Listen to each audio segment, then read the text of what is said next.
In October 1814, a wave of beer tore through the streets of central London, destroying property, flooding homes, and even claiming lives. It sounds like a surreal pub story, but this really happened. This is the story of the London beer flood. It all began at the Meux Company Brewery on Tottenham Court Road, a major operation in early 19th century London. The brewery was home to massive vats used to ferment and store porter, a dark, strong beer that was incredibly popular at the time. It was held together by heavy metal hoops.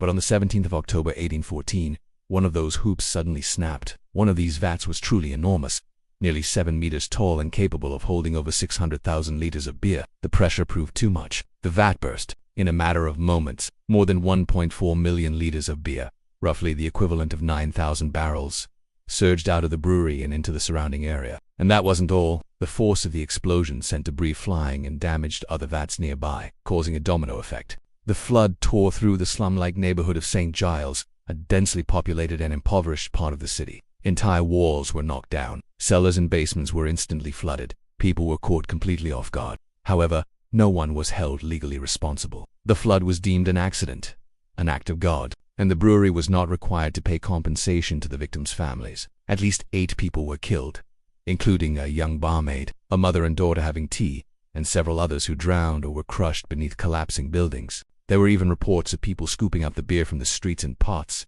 The past is never as dry as it seems. The incident caused widespread damage and drew significant public attention. Incredibly, the brewery continued to operate at the same site for decades after eventually closing in the early 20th century. Today, the London beer flood remains one of the strangest disasters in British industrial history, a reminder that even something as seemingly harmless as beer, when handled on an industrial scale, can become deadly. It's a surreal chapter from the past, a disaster not of fire, war, or storm, but of porter, pressure, and poor construction. If you're interested in more unusual moments from history, make sure to subscribe for new stories.